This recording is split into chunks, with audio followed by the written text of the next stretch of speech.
Listo. Vamos a entrar directo con la clase y les decía que entrar directo con la clase es, vamos al tema que nos ocupa. Como ustedes pudieron ver en las videocápsulas, yo les hablé de por qué las personas con necesidades especiales educativas o con discapacidad necesitan conocer sobre sexualidad. Incluso vimos algunas pautas de que la escuela hable sobre esta cuestión, sobre sexualidad. Pero ahora tampoco quiero ocuparles mucho su tiempo. eh, Hay que preguntarnos y van a decir, este maestro hace muchas preguntas. Pues bueno, la materia en sí es de muchas preguntas, como muchos de ustedes lo plantearon en la primera actividad en donde decían, es que el tema que vamos a tratar, pues es un tema bastante delicado, bastante difícil. Incluso, pues también me decían ustedes, los que son de primaria, claro, entiendo, o los que son de kinder, o los que son de educación física, que son temas que comúnmente no tratan. Pero hay que preguntarnos para poder entrar en clase, hay que preguntarnos eh, cuáles son los objetivos de la educación sexual para los niños, niñas y jóvenes con necesidades educativas especiales. A ver, hay algo muy cierto aquí, y es que si bien es cierto que dependiendo del tipo y grado de discapacidad, necesidades, capacidades y posibilidades de aprendizaje, puede variar de un alumno a otro los objetivos de educación sexual para las personas que viven con discapacidad o con estas necesidades educativas especiales. Ya les decía yo que no son diferentes a los de aquellas de los que no presentan. ¿Qué quiero decir con esto? Que tienen los mismos, que tienen estas mismas necesidades, tienen estas mismas, incluso podría llamarlos carencias, tienen estos mismos sentimientos incluso, ¿verdad? Entonces es necesario que nosotros como maestro precisemos en algunos aspectos de mayor vulnerabilidad para ellos, para estas personas con discapacidad. ¿Y qué objetivos vamos a tener aquí? De entrada, a ver, lo primero que debemos de asegurar cuando tengamos alumnos de este tipo es que estos alumnos con necesidades educativas especiales, estos alumnos con discapacidad, estén protegidas y se autoprotejan de los riesgos asociados a la actividad sexual. Ya lo decía la maestra Perla, lo decía la maestra, lo planteaba incluso la maestra Lady, no tenemos como que esa responsabilidad o esa necesidad de enseñar porque no somos casa, pero sí somos maestros. Entonces, tenemos que ver el grado de alumno o de la capacidad que tenga ese alumno para ver si en verdad puede comprender o no puede comprender el tema de educación sexual. El segundo, que es muy importante y es un poquito complicado, es hacer real el derecho a la privacidad y a la intimidad. Eh, ¿Por qué? Porque, híjole, es que ya lo decían ustedes, es un tema delicado y a veces no podemos ir tan allá con los temas de educación sexual porque no sabemos cómo lo va a tomar ni siquiera el mismo alumno, ya no les digo los papás. El que el alumno llegue y le diga, es que mi maestro, mi maestra me enseñó sobre educación sexual. Lo cierto es que sí debemos de tener bien marcado este límite del derecho a la intimidad y a la privacidad. Un tercer punto es que debemos de llevar a cabo programas de educación afectiva, de educación sexual. Eh, y aquí, una cosa es llevar a cabo el programa y otra cosa es adquirir el programa. A veces pasa que si tenemos en nuestro centro laboral o en nuestro centro educativo quien pueda tratar el tema mejor que nosotros, porque su cuestión curricular va más con esto. Estamos hablando de personas del sector de salud, personas con psicología, personas incluso esta cuestión de la neurolingüística para estos alumnos que son diferentes a los otros alumnos. Debemos de dejarlo ahí. ¿Por qué? Porque si no sabemos hablar sobre el tema, la verdad es que vamos a confundir mucho más, ya no solo ya no solo a nuestros alumnos con necesidades educativas especiales, sino a todo el grupo. Y entonces, esto es concreto, esto es posible de hacerlo concreto porque necesitamos adquirir conocimientos si no los tenemos. Porque una cosa es que nosotros podamos entender nuestra educación sexual, nuestro derecho a la intimidad, nuestro derecho a la privacidad, pero claro, maestros, es muy diferente cuando tocamos ese tema con nuestros alumnos. Entonces, si no tenemos el conocimiento, yo la verdad es que les recomendaría que mejor no toquemos el tema y sobre todo si no podemos manejar este tipo de conocimientos. Lo segundo es que obviamente tengamos actitud positiva, respetuosa y sí, maestros, debemos de tener una actitud tolerante. ¿Por qué? Puede pasar que en kinder los niños no nos digan nada, puede pasar que en primaria, cierto grado, tampoco no nos digan nada, pero a partir de quinto, sexto, secundaria, incluso prepa, claro que nuestros alumnos empiezan a manifestar, empiezan a presentar manifestaciones sexuales propias. Y además hasta suele pasar que son manifestaciones sexuales en conjunto, que el grupito de amigos la pregunte, el grupito de amigos la tenga la respuesta o incluso todo el grupo. Entonces, debemos de empezar a saber manejar o debemos de empezar a saber manejar este tipo de cuestiones. También hay hay algo que deben de aprender nuestros alumnos y que debemos de enseñarles, no tan con responsabilidad, porque sí entiendo que no es nuestra responsabilidad, pero empezarles a enseñar a nuestros alumnos a tener habilidades interpersonales.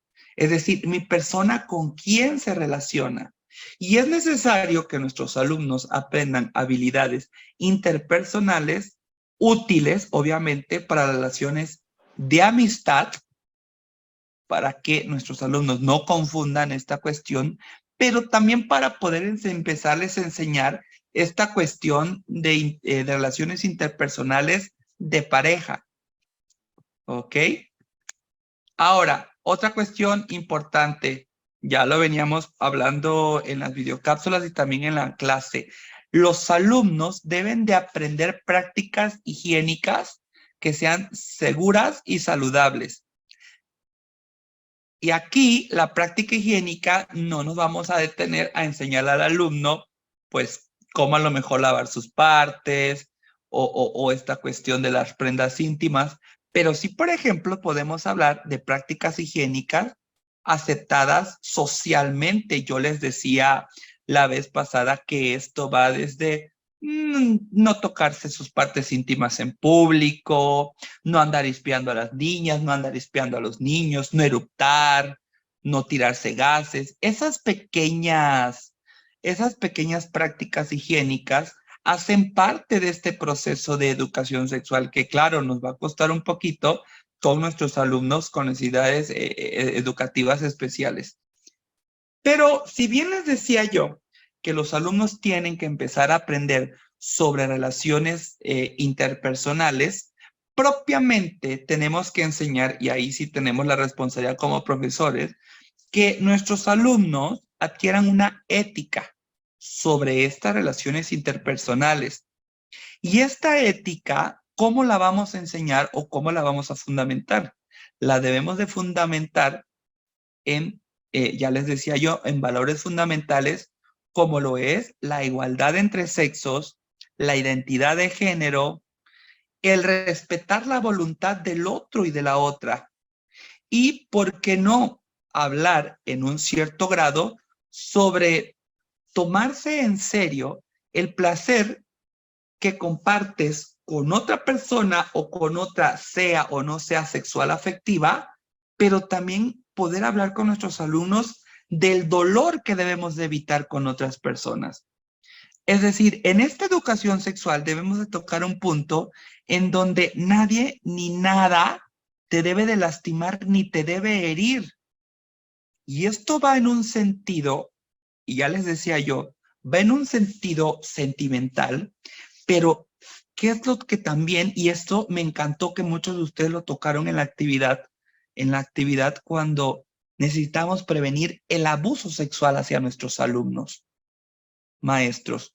¿Por qué? Porque nuestros alumnos con necesidades educativas especiales son más propensos a sufrir de este tipo de ataques, de este tipo, de este e incluso delito. Aquí la cuestión es que podemos encontrarnos y podemos hablar con papás, y esto lo podemos hacer en el taller del que hablamos en la clase virtual, de poder decirle a los papás qué factores están en casa deteniendo, obstaculizando que yo pueda enseñarle a mis hijos educación sexual, sobre todo a mis hijos con discapacidad intelectual o física. Híjole, es que de entrada, un primer factor que afecta con nuestros papás es su propio proceso de aprendizaje sexual. Hay papás que tampoco les explicaron lo que era educación sexual. Hay papás que tampoco les explicaron cómo puedes enseñar educación sexual o qué es en sí la educación sexual, ¿verdad? Así como hay familias distintas, híjole, tenemos papás a veces con estos problemas. Entonces, decirle a ese papá o esa mamá que podemos o no podemos ayudar. ¿Por qué? Porque algunos padres, algunas madres han tenido su propio aprendizaje de la sexualidad y lo han tenido maestros con modelos insuficientes o, o hay que tener cuidado, lo han tenido con un modelo insuficiente.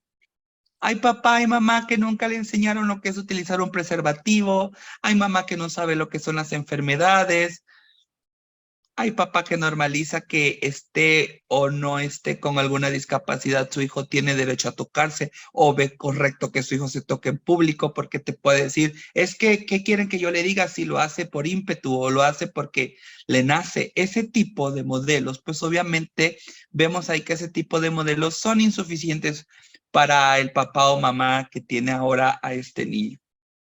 Ahora, esto viene aparejado con la edad que tenga papá o mamá de nuestro alumno. ¿Qué pasa aquí? Que las actitudes de papá o mamá sobre educación sexual suelen reflejar las actitudes que tuvieron incluso durante su niñez o que tienen todavía frente a la vida. Yo podría entender un poquito más a mis maestros que están en comunidades rurales, en donde todavía esto de educación sexual no es un tema ni siquiera que se toca, sino que simplemente cuando el niño o la niña tiene edad, órale, ya puede hacer lo que quiera porque ya está en edad. Y ya ni les digo que seguramente les pasará también a ustedes, ya ni les digo cuando tocamos pueblos indígenas, ¿verdad? Que ni siquiera espera que tengan la edad, pero si eres niña ya naciste con la suerte que tu papá te va a vender por una vaca o por 2 litros de Coca-Cola. Entonces, tiene que ver mucho esto. Ahora, un tercer factor que a veces yo creo que también nos topamos mucho, maestros, disponibilidad de recursos y de apoyo. A veces también, pobre papá o mamá, pues han vivido con carencias socioeconómicas que no les permiten poder hablar sobre esto, pero también han sido personas muy retiradas de todo apoyo. Ahora es un poquito difícil poder hablar sobre que no reciben apoyo, ya no digamos del económico, pero pues ahora yo digo que maestros, yo creo que el principal apoyo para este tipo de padres son ustedes. Son ustedes que asumen esa responsabilidad de querer ser mejor profesor, mejor persona y mejor amigo de nuestros alumnos. Entonces, esta carencia de recursos o de apoyo, pues obviamente, a ver, nos debe de quedar algo claro que aunque no estemos empáticamente en esa situación, la crianza de un hijo o una hija con discapacidad no es tarea fácil, ¿cierto?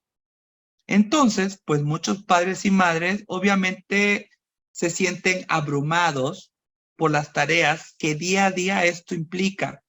Y ahí es el problema, en donde nada más encuentro escuela, yo papá, yo mamá, de tanto que estoy abrumado, relego la educación de la sexualidad a la escuela. O puede pasar lo siguiente, que a lo mejor papá y mamá, o papá o mamá, están dispuestos, pero su entorno no le ayuda, no le ofrece recursos. Y entonces, obviamente, a este papá, a esta mamá, pues se le hace difícil enseñar sobre sexualidad y lo que hace es abandonar esta tarea. Y lo principal, pues que ya les decía yo que no es fácil sobrellevar la vida cuando tenemos un niño o una niña con discapacidad. Eso es una realidad. No es lastimosa, no es discriminatoria, pero sí es una realidad para papá y para mamá. La propia razón de tener un hijo con discapacidad es factor suficiente para no sentirte abrumado, sentirte restringido, de no saber cómo tocar este tema con tu hijo. Entonces, las habilidades y limitaciones del niño, de la niña o del joven, pues influyen directamente en que las personas muchas veces lo perciban o no lo perciban como un ser sexual. Ya hablamos en las videocápsulas que esto es totalmente erróneo y dependiendo del grado de discapacidad, pero todos los niños, niñas y jóvenes con discapacidad son personas sexuadas. Tienen esa necesidad natural de sentirse atraído por esto y de tener todo esto. Pero como nosotros estamos estudiando la maestría precisamente en necesidades educativas especiales, mis queridos maestros, claro que tenemos que ver los factores porque tenemos que ver las debilidades o dónde vamos a atacar. Y claro está que para esta última clase su profesor les va a dar algunas oportunidades y, ¿por qué no?, también restricciones para educar en sexualidad en un contexto de una escuela, sobre todo en un contexto de escuela especial o escuela con niños, niñas o jóvenes con necesidades educativas especiales, que no es cosa fácil, yo lo sé, maestros. Pero esto que ha venido desarrollándose, yo les digo que es la tercera vez que doy la materia, esto la verdad que hasta un servidor lo ha venido desarrollando y como que puliendo, porque yo aprendo también mucho de ustedes, aprendí mucho de su primera actividad.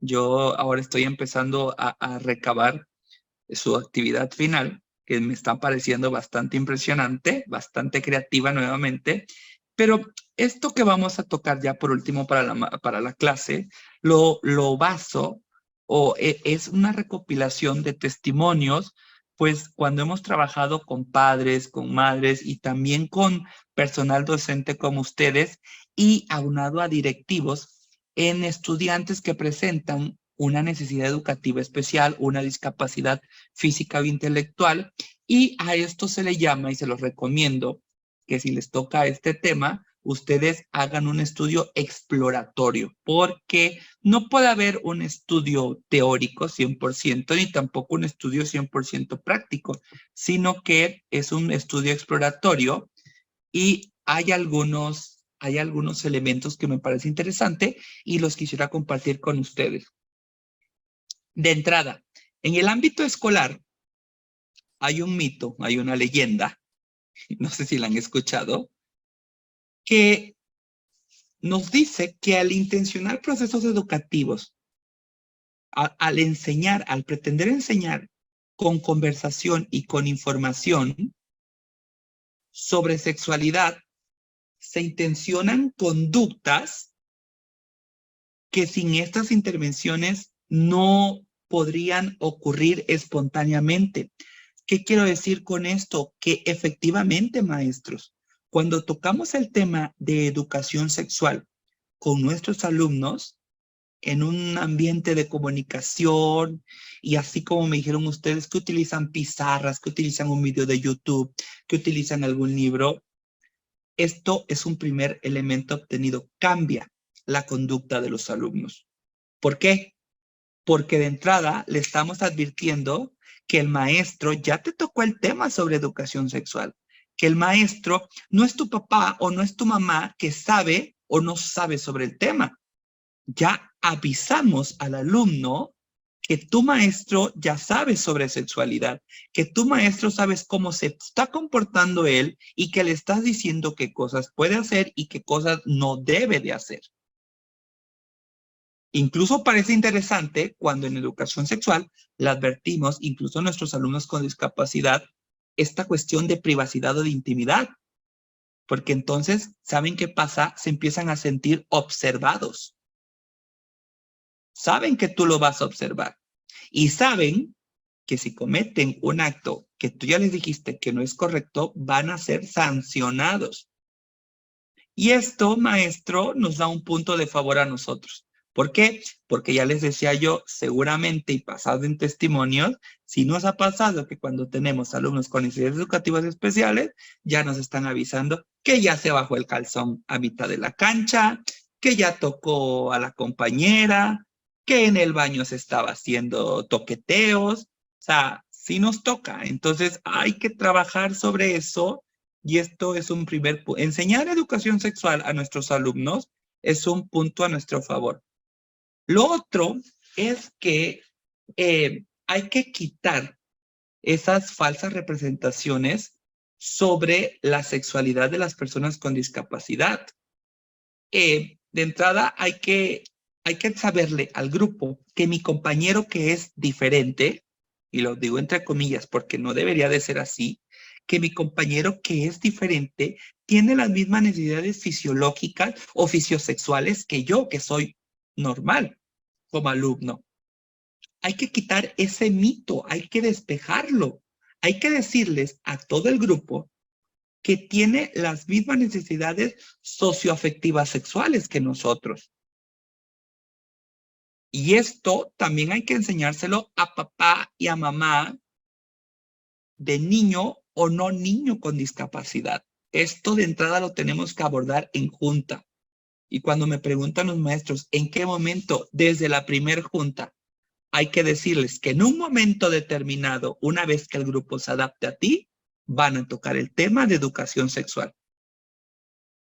Hay que avisarle a papá o a mamá de lo que vamos a hablar. Pero ¿qué creen? No solo existe prejuicio y temor por parte de los padres. Yo entiendo, a veces también existe prejuicio y temor por parte de nosotros de profesores por no saber cómo van. Yo también me sorprendió porque en la actividad, y les agradezco la sinceridad, me dijeron, maestro, es que yo nunca he tocado ese tema, mucho menos lo he tocado con alumnos con necesidades educativas especiales. Y los entiendo, hay temor. Yo puedo entender con ustedes, maestros, que tal vez no prejuicio, porque son personas preparadas, son personas que se están preparando, pero sí entiendo la parte del temor, porque en un momento yo también, más cuando recién empecé, yo también vivía con ese temor. Sí, los entiendo. Entonces, hay temor, hay prejuicio cuando abordamos a la conveniencia, pues, de tocar el tema, de abordar temas explícitamente sobre sexualidad. Y aquí pareciera que tiene que aparecer con fuerza la imagen del sujeto asexuado, de la persona que no siente. Y entonces, no, no, no, no, no.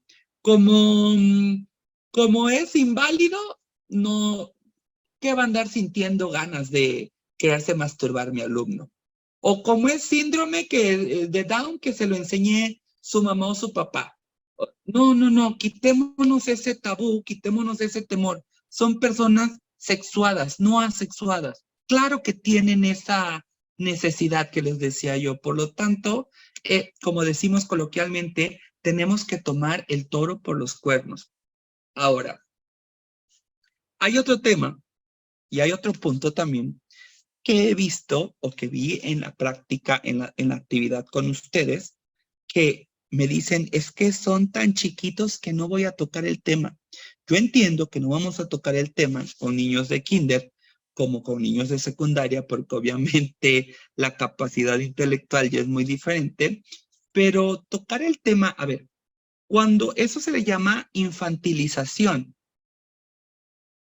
La infantilización como forma de eludir la responsabilidad que el entorno tiene, que ustedes como profesores tienen sobre orientación y acompañamiento del desarrollo sexual de las personas con discapacidad, obviamente les va a restar a nuestros estudiantes la posibilidad de contar con referentes significativos que los apoyen o los puedan orientar.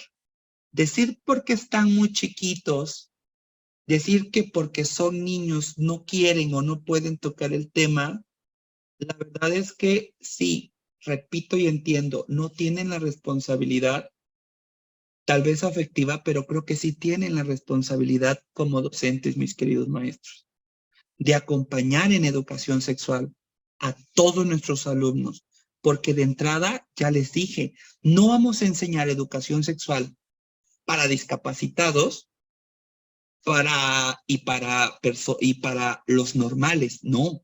La educación sexual que tenemos que enseñar en el aula tiene que ser pareja, porque con mayor o menor discapacidad, repito, son niños, niñas y jóvenes sexuados.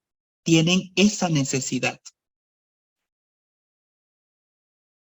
Entonces, obviamente le estamos limitando esta posibilidad de lograr una integración y lo que les decía yo, no es que forzosamente les tengamos que enseñar para que tengan o no tengan coito nuestros alumnos. Hay dos cosas muy importantes que no me voy a cansar de decir. La primera, y creo que como están las cosas, es que tenemos que evitar el abuso sexual en nuestros alumnos y por eso necesitamos enseñar sobre educación sexual. Y el segundo es que tenemos que hacer alumnos amorosos. Y esto es lo que les quiero decir. Tenemos que hacer que todos nuestros alumnos, con o sin discapacidad, logren una integración social afectiva.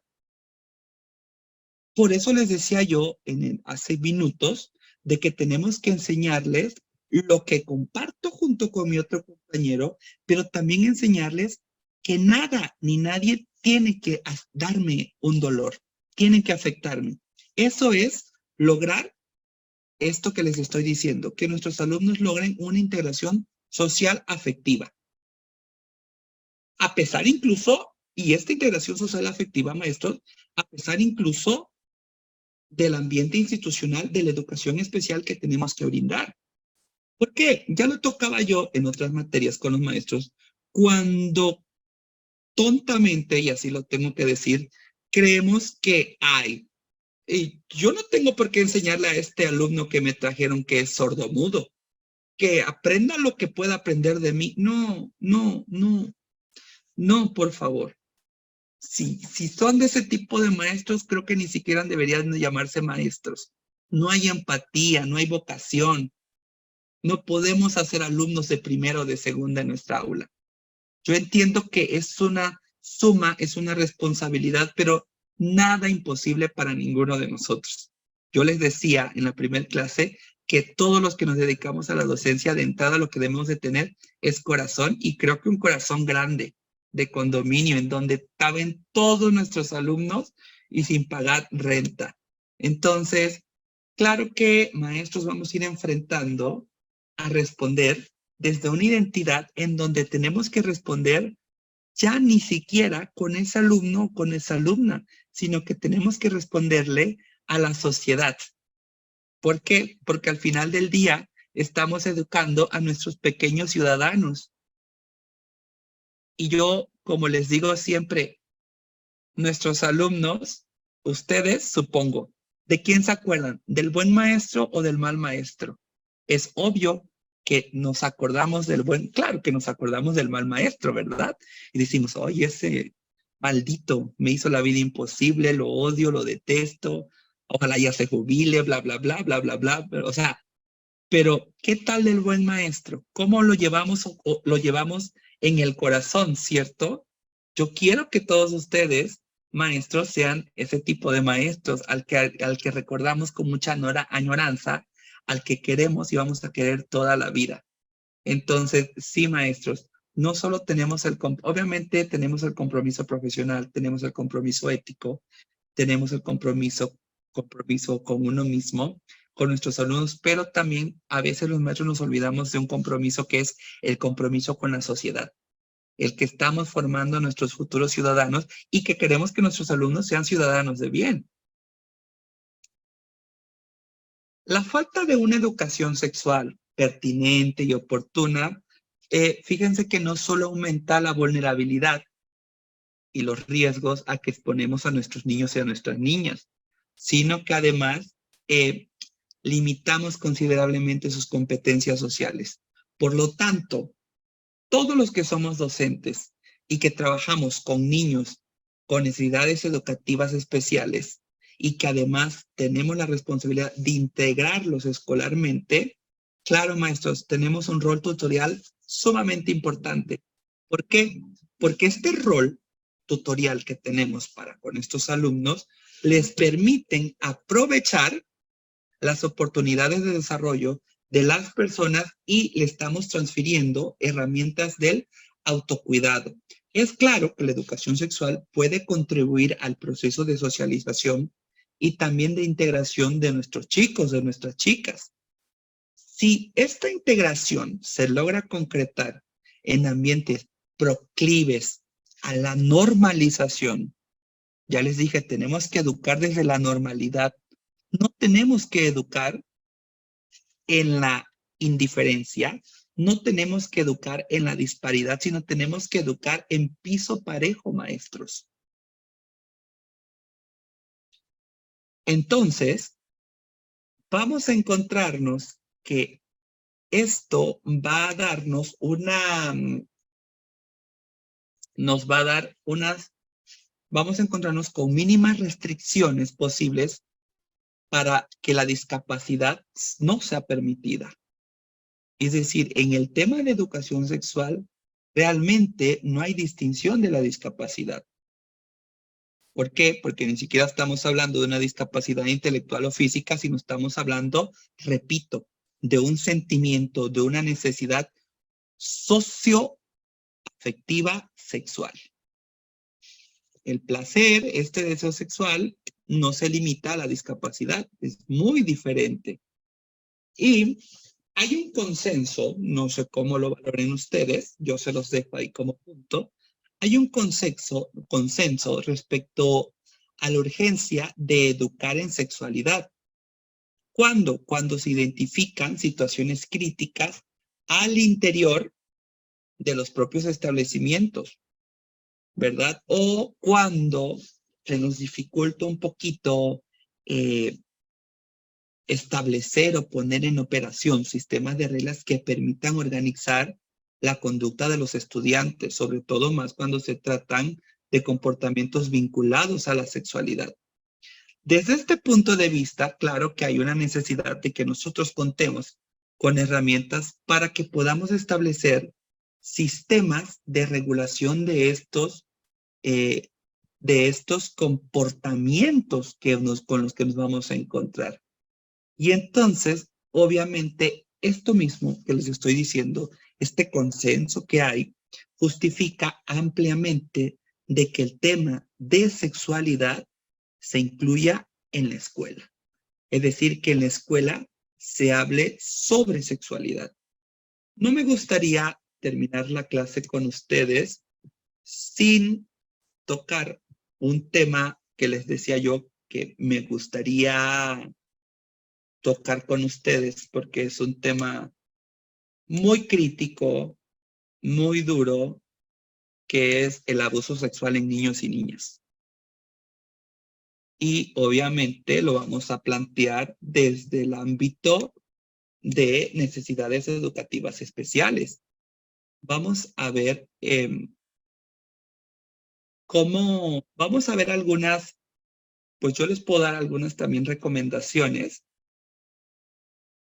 Les voy a dar algunas recomendaciones que podemos utilizar con nuestros niños y con nuestros niños. De entrada, ya les dije, hay que enseñar las palabras como son. Pene, vagina, en vez de el pajarito, la cucaracha, el pilín, no. Hay que hablar las cosas como son. Esto nos debe de quedar claro, ¿cierto? O sea, es conveniente. Lo segundo, hay que explicarles a nuestros alumnos la diferencia entre el contacto físico que es permitido y aquel contacto físico que no es permitido. ¿Ok? A ver, ¿qué pasa? Por ejemplo, el contacto físico, bueno, nos da consuelo y nos sentimos bien. ¿Qué tipo de contactos entonces son permitidos? O hay que enseñarles. Se permite que te abracen o cuando te acurrucas con alguien, siempre y cuando tú quieras hacerlo. Hay que tener eso en claro con nuestros niños, con nuestras niñas, con nuestros jóvenes. Ahora hay que enseñarles que el contacto físico malo duele y puede doler de manera física, puede dolernos de manera general. ¿Cuándo? Un ejemplo, cuando alguien nos pega o toca una parte de mi cuerpo que yo no quiero que me toquen. De ahí el tema bastante importante que tenemos que llamar a las partes íntimas del cuerpo como son y decirles quién puede tocármelo y quién no puede tocármelo. Hay que insistir con nuestros alumnos, hay que insistir con nuestros niños, con nuestras niñas. Tu cuerpo es tuyo y tienes el derecho de decir no. Esté permitido o no esté permitido, ¿eh? Hay que decirles que no. Sobre todo cuando alguien te toca de una manera que no te obliga, que no te gusta. O que, ojo acá, cuando te obliguen a tocar a alguien y no quieres. Porque el abuso, mis queridos maestros, no empieza cuando me tocan. También el abuso puede empezar cuando me hacen o me obligan a que los toquen. Hay que tener mucho cuidado con estos predadores sexuales. Otra recomendación, hay que permitir que el niño o la niña decidan si quieren o no quieren dar y recibir besos y abrazos. No debemos de forzar a nuestros alumnos. Y bueno, esto también nos toca cuando papá, ¿verdad? Cuando somos papá. Y esto es con o con sin discapacidad física o intelectual. Dale besito, que lo beses. Ay, no, no entiendo. No, si el niño no quiere, si la niña no quiere, no los forcemos. Con que sepamos que mi hijo o mi hija me quiere a mí, con eso basta y sobra. No nos debe de interesar si quiero o no quiero darle beso al tío, a la tía, al amigo, a la amiga, al conocido. Hay un tema muy interesante cuando despídete de fulano, despídete bien. No forcemos a los niños y a las niñas a dar muestras de cariño que no quieren dar. Los niños y niñas son tan inocentes, maestros, y también, ¿por qué no los jóvenes? Que ellos van a saber a quién demostrarle su cariño, su afecto, de la manera en que lo quieran demostrar. Unos dicen que es eso sexualizar. No, no es sexualizar, pero tenemos que, no tenemos por qué forzar a nuestro niño. Hay una cuestión que lo tocamos en la especialidad del sistema, o lo vemos en la cuestión de psicología, de psicología clínica de los niños y niñas y adolescentes, que vemos en la especialidad de justicia, en donde como adultos no debemos de imponer a nuestros hijos o a nuestras hijas nuestro propio cariño o el cariño que nos deben de tener. ¿Qué significa esto? A veces papá o mamá decimos ven y dame un abrazo. Esto cuando lo tocamos en el tema más maestros, los tocamos en el tema con mi propio maestro que era psicólogo, era psicólogo infantil, nos decía que cambiemos esa nomenclatura en ven y abrázame o ven y dame un beso. Por él, ¿me das un abrazo? Hay que preguntarle al niño si te quiere hacer esa muestra socioafectiva y no forzarlo, porque recuerda, papá, mamá, incluso maestro, somos figura de autoridad. Y no es lo mismo el dar la orden que preguntar si lo quiere o no lo quiere. Ya hasta me acomodé porque ya esto lo veo como plática maestros con ustedes. Si lo quiere o no lo quiere dar. Es que son temas que a mí me encantan. El tema de niños, niñas y adolescentes es un tema que me tiene muy, muy así y en esto precisamente. Entonces, esto el cambiar el ven, dame un abrazo, a decirle, ¿me das un abrazo? Ayuda a los niños, y fíjense en qué ayuda. Esto va a ayudar en niños y niñas a lograr un sentido de control sobre su propio cuerpo. Increíble, maestros, pero las palabras tienen poder. Y entonces, esto significa que, ¿qué? Que estamos lanzándole una advertencia a mi niño, a mi niña, a mi alumno, que decida si quiere o no quiere abrazar, si quiere o no quiere tener contacto físico. Hay que reiterarle a nuestro niño, a nuestra niña, a nuestro alumno, que ningún adulto tiene el derecho de tocarle el pene o su vulva. O ningún adulto tiene el derecho a decirles que le toquen sus partes íntimas al adulto. Ya les dije yo, hay que ver estas dos vertientes de abuso. Hay que explicarle eso a nuestros niños.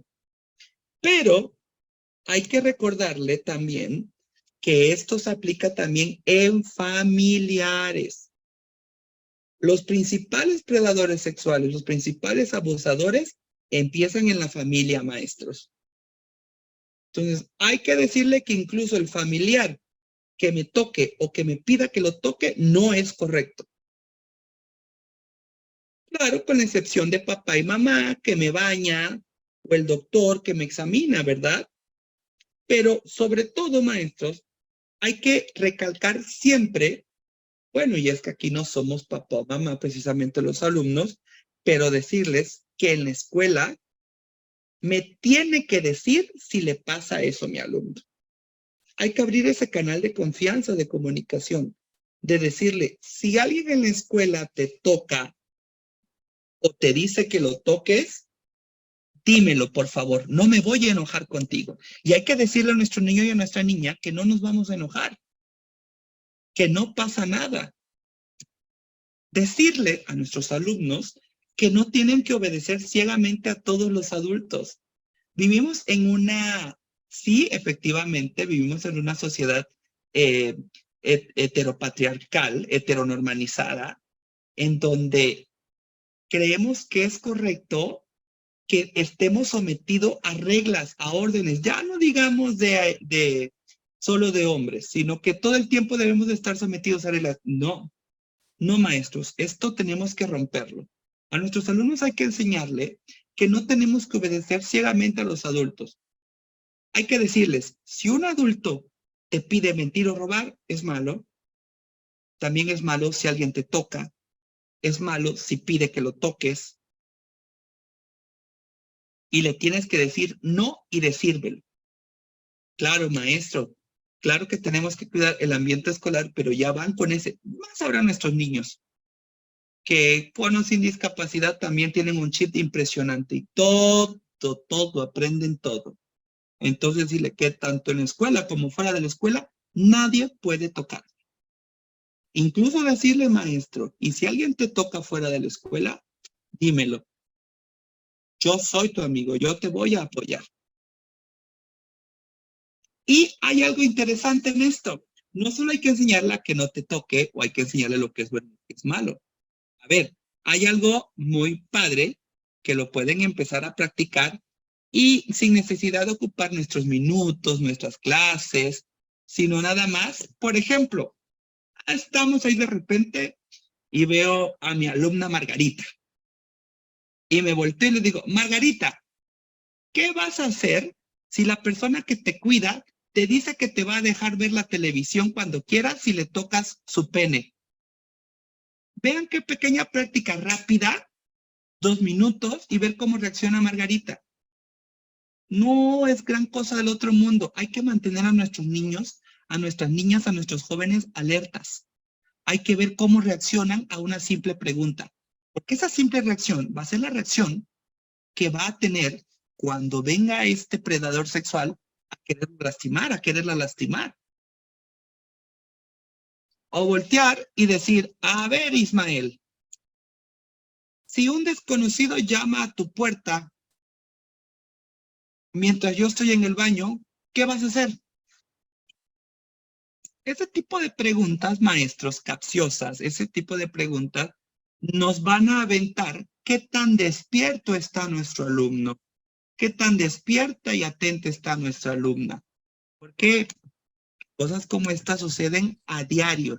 Es decir, incluso maestros pueden repasar situaciones y palabras específicas.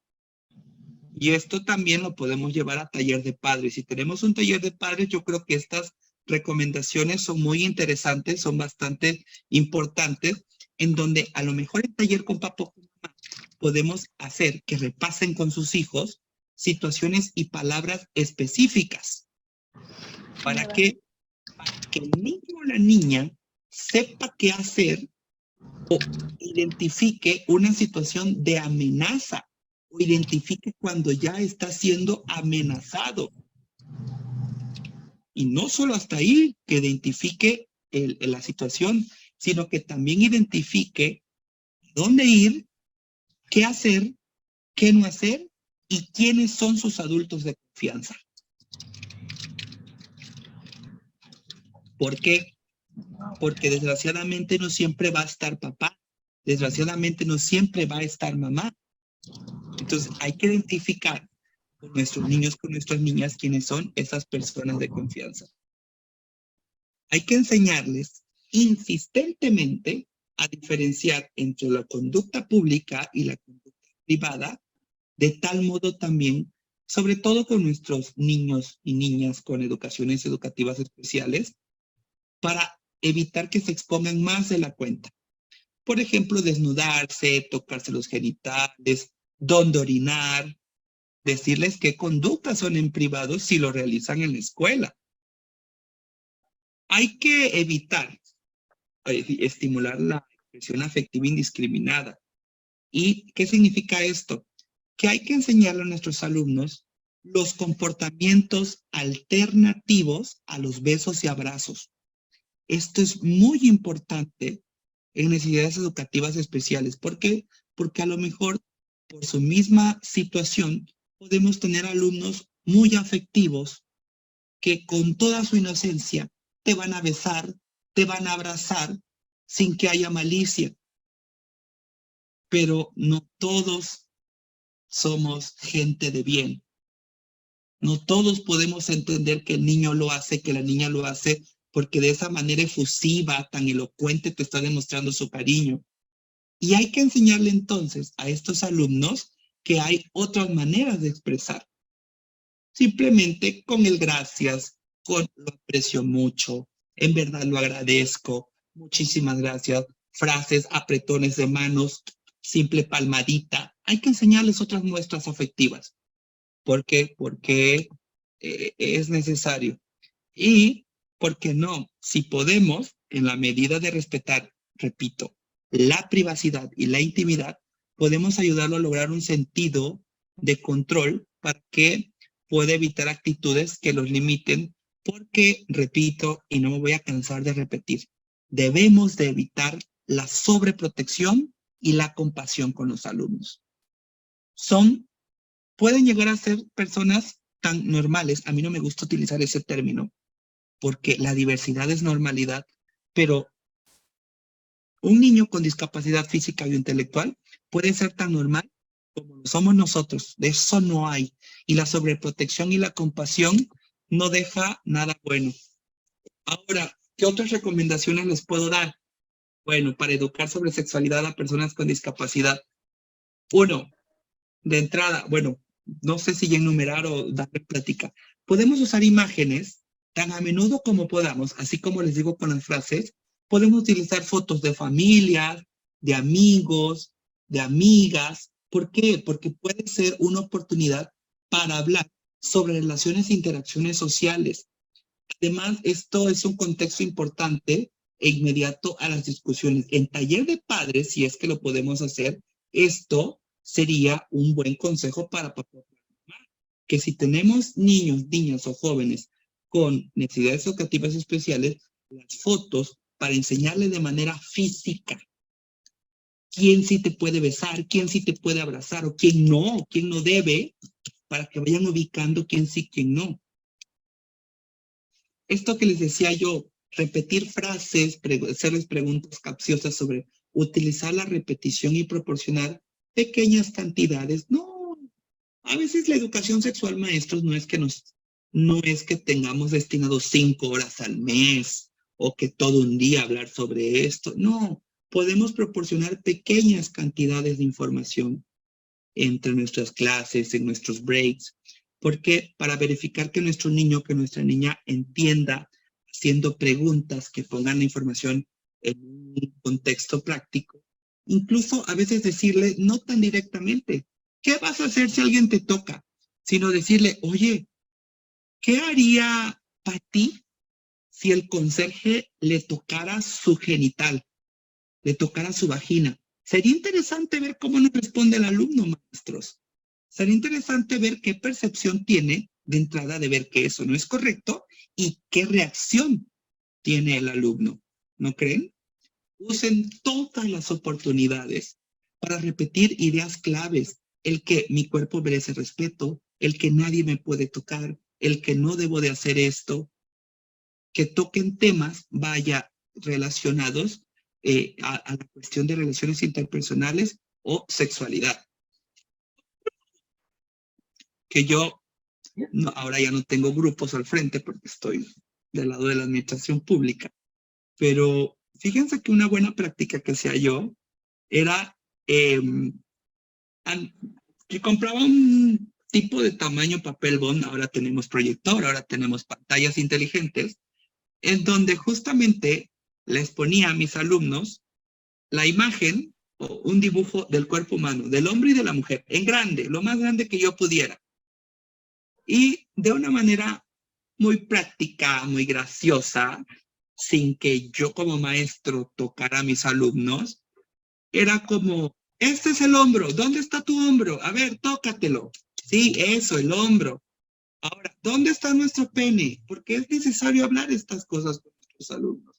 Que los niños se identifiquen dónde, y recuerden, aquí solo papá y mamá. O sea, este tipo de práctica, que yo creo que es la más común que hacemos todos, sí que precisamente nosotros toquemos a nuestros alumnos. Pero además, fíjense que no solo bastaría con enseñar dónde está mi parte del cuerpo, sino lo que yo les decía al principio, decirle para qué sirve esa parte del cuerpo. Aquí se encuentra, en mi oreja se encuentra. O sea, y no forzosamente solo ponerle el gran papelote y nada más, pene y vagina. No, no, no, no, no. No seamos maestros acartonados. Seamos maestros innovadores, maestros creativos. Y, a ver, hay algo interesante aquí. Podemos separar una actividad sobre educación sexual para lograr objetivos individuales. Higiene personal, maestros, que pareciera que es un tema de cívica y ética, es parte también de educación sexual. Un ejemplo muy claro, no sé si lo hagan o no, algunos maestros me dijeron que sí. Higiene personal relacionada a la menstruación, ¿verdad? Obviamente es un tema que no vamos a tocar con niños, pero sí lo vamos a tocar con la niña y obviamente podemos hablar pasos. No es lo mismo hablar de la menstruación en casa que hablar de la menstruación en la escuela, pero si de repente podemos ir paso por paso, paso por paso, paso por paso.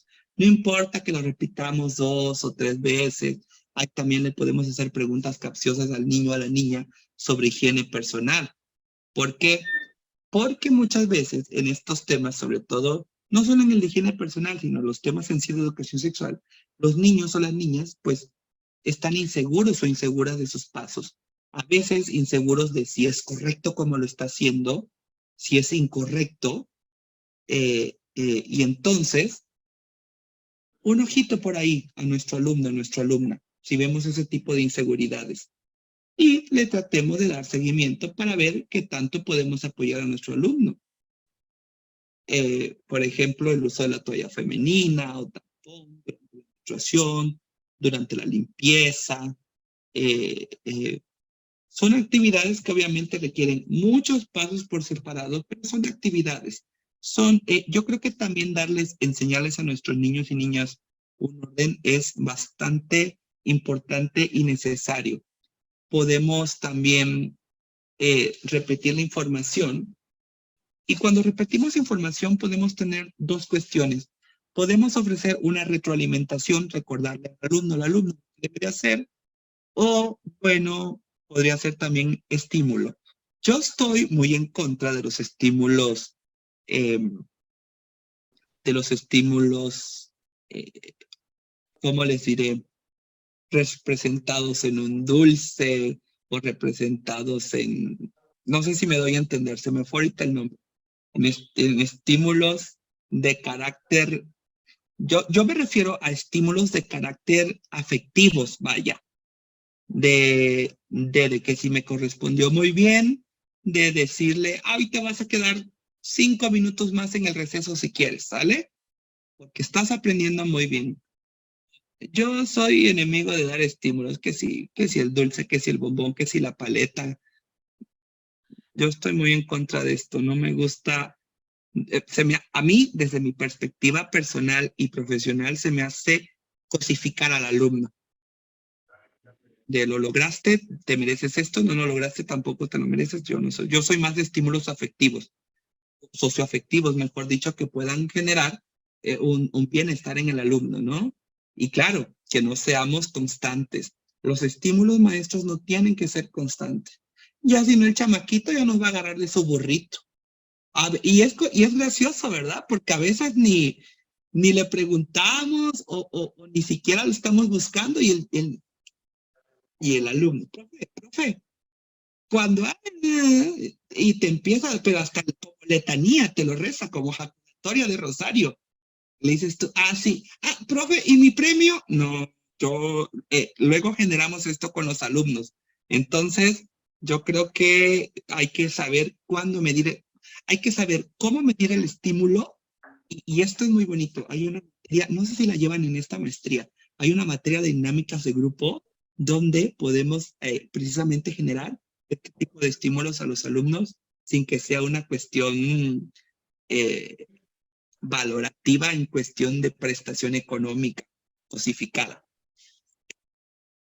Practicar, necesitamos que el niño, asegurar que el niño o la niña tengan muchas oportunidades de práctica. No limitemos nunca a nuestros niños, nunca los limitemos. Es al contrario, el ver que lo estén haciendo significa que estamos haciendo las cosas bien. A nuestros niños en educación sexual podemos hacerlos que visiten bibliotecas, que revisen libros, videos, para poder hablar sobre sexualidad. Claro, hay que establecer redes con padres, madres, educadores, incluso entre nosotros, incluso entre esta maestría, eh, pueden crear una red después de la maestría en donde ustedes sigan generando y compartiendo conocimiento, experiencias. ¿Para qué? Para buscar mejores formas, no solo de abordar la temática de educación sexual, sino toda la tira de materias que ustedes seguramente están teniendo aquí en la Universidad Vasconcelos. Hay una cosa muy bonita, que es el sentido afectivo que debemos de tener como maestros. Y este sentido afectivo es que nosotros reconozcamos y validemos los sentimientos de mi alumno, de mi alumna. ¿Por qué? Porque cuando vamos identificando, cuando vamos reconociendo el cómo se siente mi alumno, les vamos ayudando a conocer e identificar cómo se va sintiendo él en distintas situaciones, y es una manera muy valorada, al menos para mí es una oportunidad única de conocer mejor a mi alumno, a mi alumna, ¿verdad? Y hay algo también, no temer decir, no sé la respuesta. A veces no le contestamos a nuestros alumnos porque no sabemos, y a veces no sabemos manejar esa situación, y encima de no saber respuesta, nos terminamos de embarrar por completo, decir, no, no lo sé. Esas típicas respuestas, maestros, cuando decimos, no lo sé, mejor no lo digan. Así se los digo. Sobre todo con alumnitos, con alumnitas tan chiquitos que si te lo están preguntando, que te están generando esa confianza, híjole, le matas de golpe su intención de querer saber más o de querer resolver su duda. Cambiemos ese no sé por un vamos a encontrar respuesta. No hay nada tan positivo como eso. Oye, maestro, es que, espérame, ahorita te contesto. Tenemos que ser más inteligentes que nuestros alumnos, ¿verdad?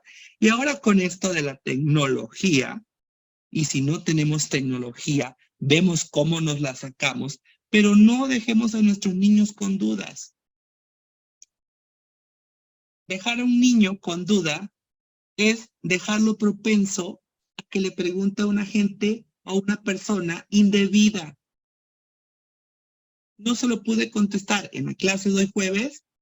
Hoy pregunto a mi compañero, me investigo, y el viernes, oye, Lady, ¿te acuerdas que ayer me preguntaste? Me debiste de haber avisado, pero mira, la respuesta, o sea, esto tenemos que llevar la delantera. No debemos de olvidar, no debemos de olvidar, maestros, que no hay una aproximación que sea la mejor. ¿Qué significa esto? Que en temas como la educación sexual nunca hay una verdad absoluta.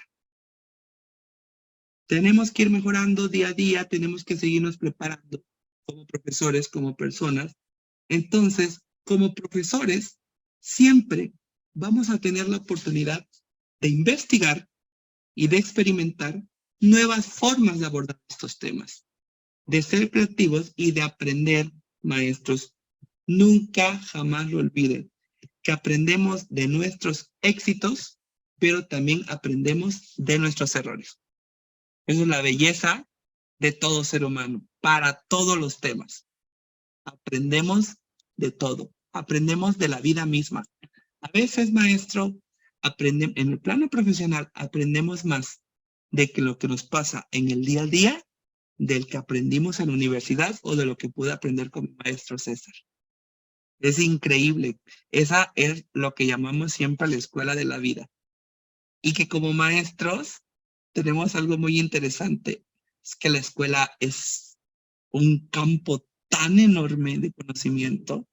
Cada uno de nuestros alumnos es un reto, pero también es una enseñanza propia.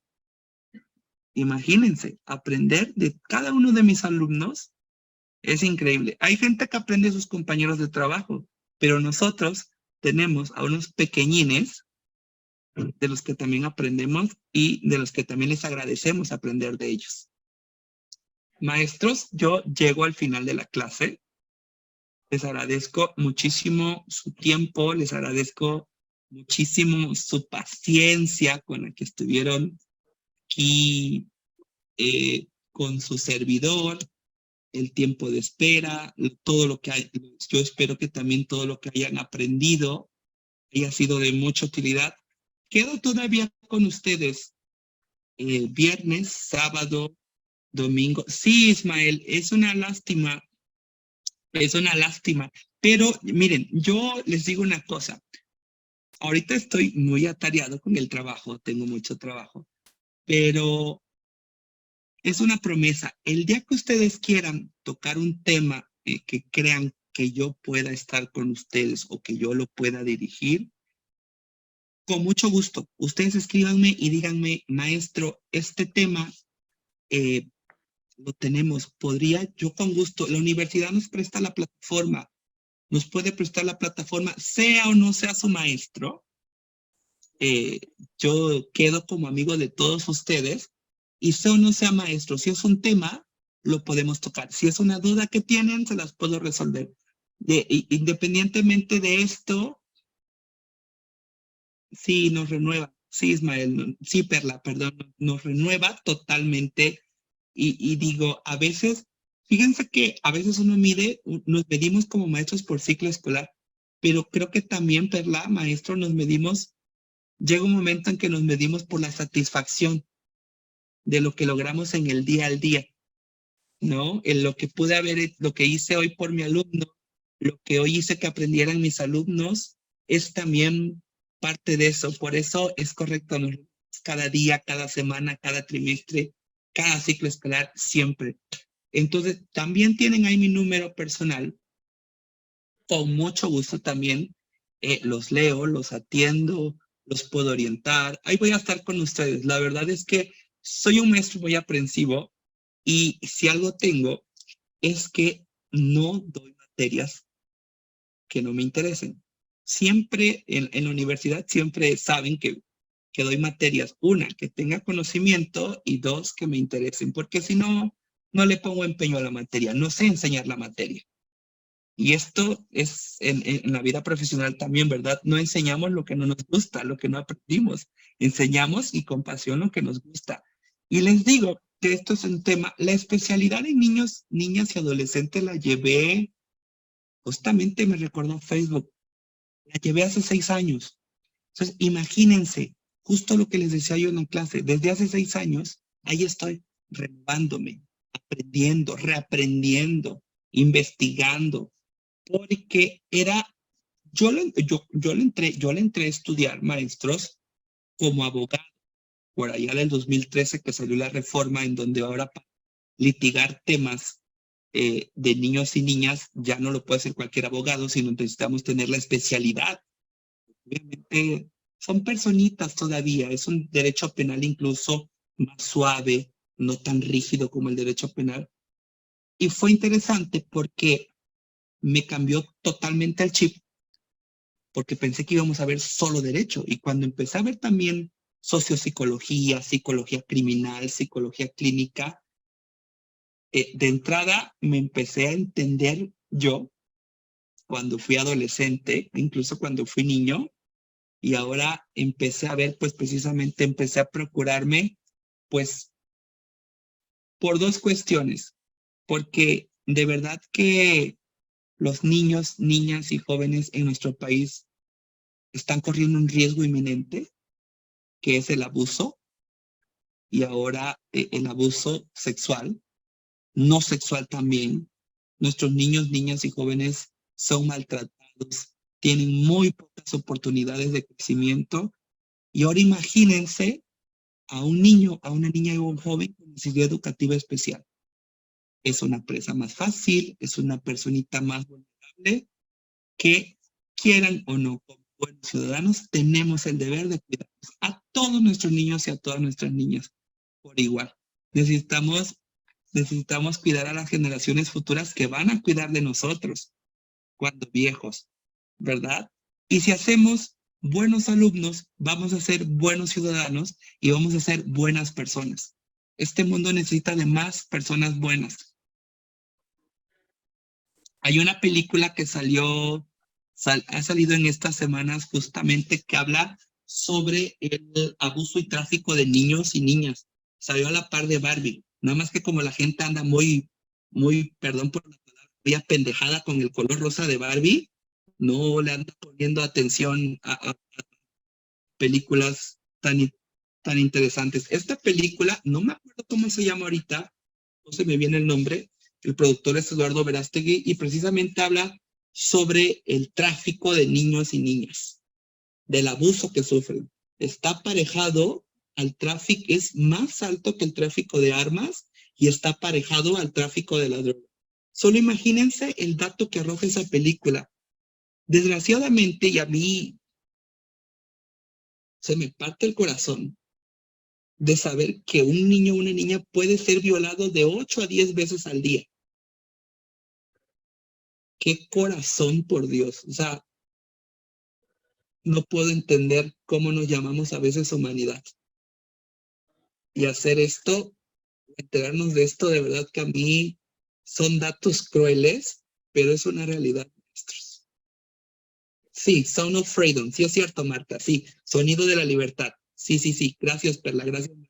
Sí, está muy buena. Está muy buena. Es un tema que ni siquiera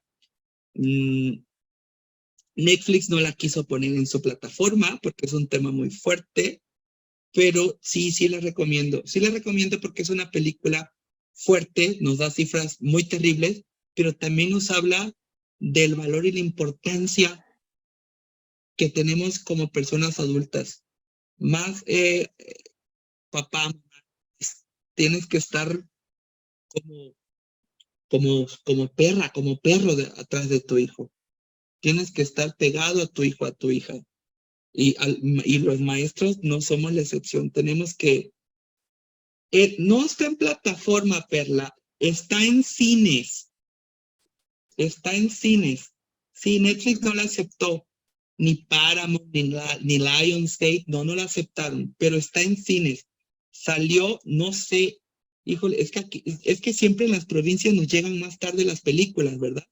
Pero ahora que estoy en Ciudad de México, que hay un poquito más de cartelera, pero seguramente, ok, ya dice Raquel que está en Cinemex, 30 de agosto en Cinépolis. Sí, véanla, por favor, es una película muy cruel, datos muy ciertos, pero es nuestra realidad y es los que nos tenemos que enfrentar. Si ustedes tuvieran, yo entiendo que ahorita van a entrar a vacaciones, ¿verdad? Pero si quisieran, y esto se los dejo a invitación, y es ya una invitación personal, mis queridos maestros, si quisieran tocar algún tema en específico, con mucho gusto, sea o no sea su profesor, lo tocamos en una clase teórico-práctica para que ustedes se sigan creciendo en esta maestría que yo los felicito que la tomen, la maestría de necesidades educativas especiales. Sin más, les agradezco muchísimo, muchísimo, muchísimo su tiempo. Les agradezco su responsabilidad, su paciencia, su tiempo, el esperarme vivir en Ciudad de México. Apenas tengo 5 meses, me estoy aclimatando a la ciudad, me estoy aclimatando a la carga de trabajo, maestros, pero siempre estoy dispuesto para todos ustedes. Y dejo de ser su maestro y ahora les queda un amigo, ¿ok? Cualquier duda que tengan, y ahí tienen mi celular. ¿Alguien quisiera algún comentario, sugerencia, alguna duda? Sí, Lady, es muy bonito, ¿no? De nada para ti, de nada, estoy para ustedes, de nada, Mica. Eh, sí, fue un placer. Y yo espero, Blanca, maestro Luceli, yo espero, seguramente nos vamos a ver en otras materias. De esta maestría he dado también la materia de antecedentes legislativos sobre educación especial. Digo, ya como abogado, pero siempre, siempre, siempre, siempre toco temas muy prácticos, porque necesito que en esta materia todos mis alumnos estén a la vanguardia. Sí, maestro, si ¿Vale? me permite. Sí, Ismael. Yo le agradezco mucho la forma y manera de cómo abordó los temas en esta materia, ¿no? Mi expectativa estaba por ahí, porque obviamente yo me centro más en la necesidad que tiene mi hija. Desde el principio, o sea, cuando ella nace, había un complejo, un mundo completamente al cual no estaba preparado como padre. Por las limitaciones que presentaba y por su condición. Entonces, dentro de muchas preocupaciones en los distintos campos de su desarrollo, entendí y comprendí muchísimas cosas. Una de ellas la he estado recalcando, ¿no? Como la palabra normal, que por supuesto no debería estar porque he aprendido que en psicología diferencial, o sea, todas las personas son distintas, con diferentes capacidades, con distinto potencial, que se pueden expandir, que se pueden estimular para lograr su desarrollo adecuado. Entonces, eso, esa concepción, ¿no? Nos hace ser diferentes y abordar estos temas de manera tan natural, de manera tan real, ¿no? En la vida diaria, ¿no? Entonces, la preocupación está, y sobre todo este campo de la sexualidad, ¿no?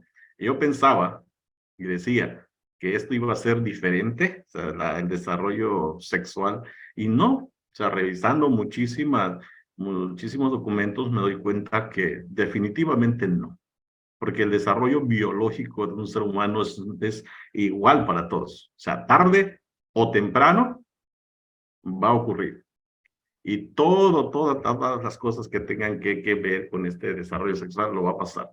La cuestión aquí que empiezo a comprender, ¿no? Y que empiezo a ver desde la perspectiva o la responsabilidad de ser padre, ¿qué nos compete educar a nuestros hijos, ¿no? ¿En qué ámbito, no?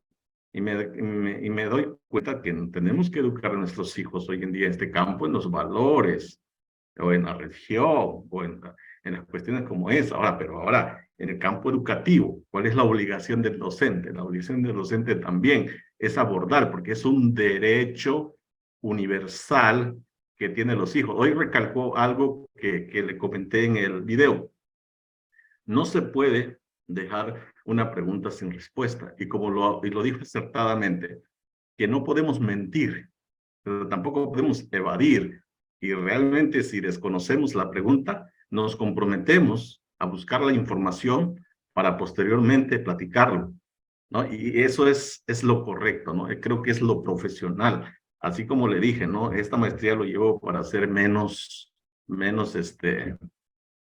lo dije, lo dije así, ¿no? Menos ignorante. Y es Sí, correcto, claro. ¿no? Porque a la medida como vamos comprendiendo y entendiendo las cosas, vamos desechando las cosas que ignoramos. Y eso es lo que he estado aprendiendo a lo largo de estas cuestiones, ¿no? Y qué bueno, pues, porque la sexualidad se debe ver así de manera natural, porque se tiene derecho, porque va cambiando por la edad. Y hoy nos enfrentamos a la pubertad. Hoy Sí, nos sí. enfrentamos a lo que hoy dijo, ¿no? La higiene. Y es correcto, va a llegar. Ellos son tan inocentes, o sea, las personas con discapacidad intelectual a veces no diferencian entre lo que es malo, lo que es bueno, como decía hoy, los besos, abrazos y todo. Para ellos no hay nada malo. O sea, los malos son otros, pues. Y es Exacto. correcto, y atinadamente también, eso es una parte también que lo oí de un conferencista que decía, no podemos cometer el error en nuestros hijos de poderles decir que saluda a la tía, que saluda al tío, que saluda a los amigos, que no, porque ellos tienen el derecho de decidir si lo quieren hacer o no los quieren hacer, eso no está bien ni está mal, Correcto, porque es su correcto. capacidad de decisión. Y es cierto, hasta nos afecta a nosotros como padres. Yo con mi hija a veces hago esto, ¿no? Como dices, dame un abrazo. No me quiere dar. Y bien respetado, o sea, porque lo decide. Pero hay momentos que espontáneamente viene y te abraza, o sea, y también, o sea, es una forma de darle la libertad de decidir. Y es ahí como va aprendiendo, ¿no? En las cosas de la vida.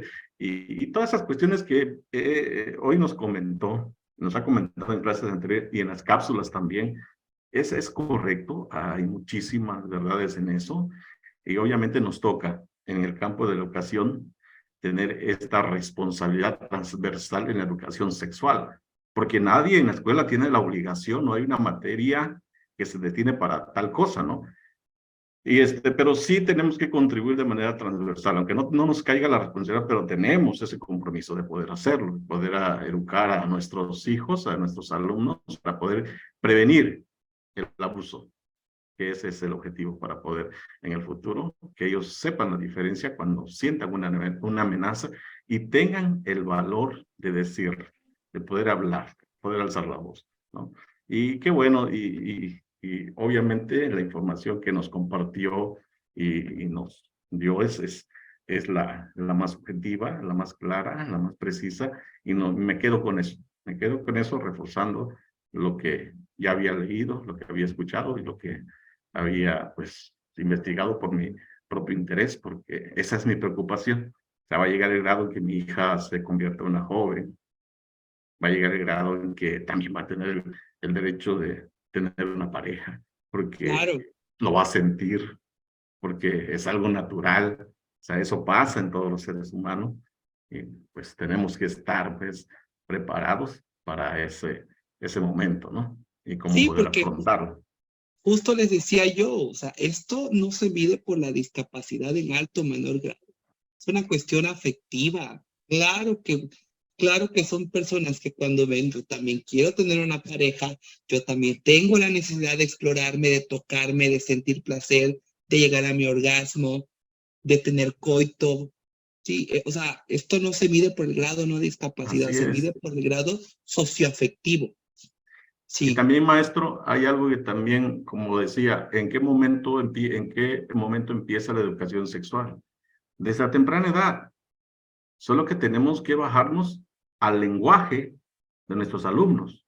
O sea, hablarle de sexualidad a un niño de preescolar es a su nivel. No podemos hablar de coito porque no nos van a comprender, pero sí a lo que está viviendo a esa edad de desarrollo, lo mismo que de primaria. Imagínense en secundaria que ya empieza la pubertad, uy, o en sea, ya secundaria, madre mía. empieza, Sí, así sí, es, o sí. sea, empiezan esos detalles, pues, en su desarrollo. Y hay que hablarle, hay que prevenir esa parte, sí, sobre todo ya cuando son jóvenes. Y he leído todas esas partes de cómo poder abordarlo, ¿no? O sea, ¿cuál es el tacto, pues? Y también ahorita quiero, igual, porque usted es abogado y sabe que hay muchas reformas que se han hecho en cuestiones de los derechos de niños, niñas y adolescentes. Y ahorita hay que tener ese tacto para poder mostrar la afectividad a nuestros alumnos, porque a los ojos de otros puede ser malinterpretado. Sí, por eso Porque, les decía yo que respetando ese margen de el derecho a la intimidad y a la sí, privacidad, porque es un tema muy delicado. muy delicado. Justamente antes de ustedes, que yo pensé que iba a ser el mismo grupo, no pensé que iba a ser tan numeroso, tocamos el tema con otros maestros ahí de Tabasco, la materia de educación en la diversidad. Y tocábamos ahí el tema, no de esto, de la intimidad, de la privacidad, pero sí el tema del acoso escolar. Incluso no era un tema que estábamos tocando, pero a la maestra le surgió la duda y por ahí le dimos el redoble, como dices tú, como soy abogado, cómo defendernos, porque pareciera que ahora ya le debemos de tener miedo al papá y a los alumnos, de que ya tantito, ay, el profe me acosa, ay, el profe me hace bullying, ay, soy el más indefenso, ayuda a derechos humanos. No, a ver, no, papacito. Aquí las cosas como son, soy tu profesor y soy una forma e imagen de autoridad.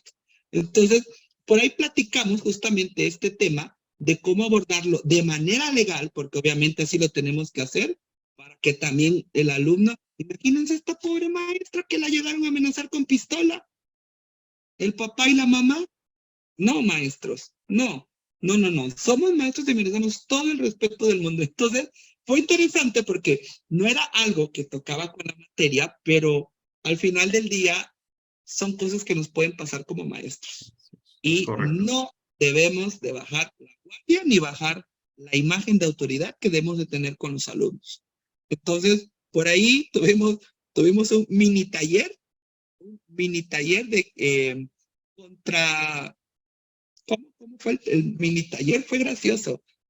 Fue un mini taller contra acusaciones falsas de los alumnos, así le llamamos, ¿no? Y cómo hasta tener el sustento legal a que de una vez se dejen de tanta romería el papá y la mamá que luego te quieren.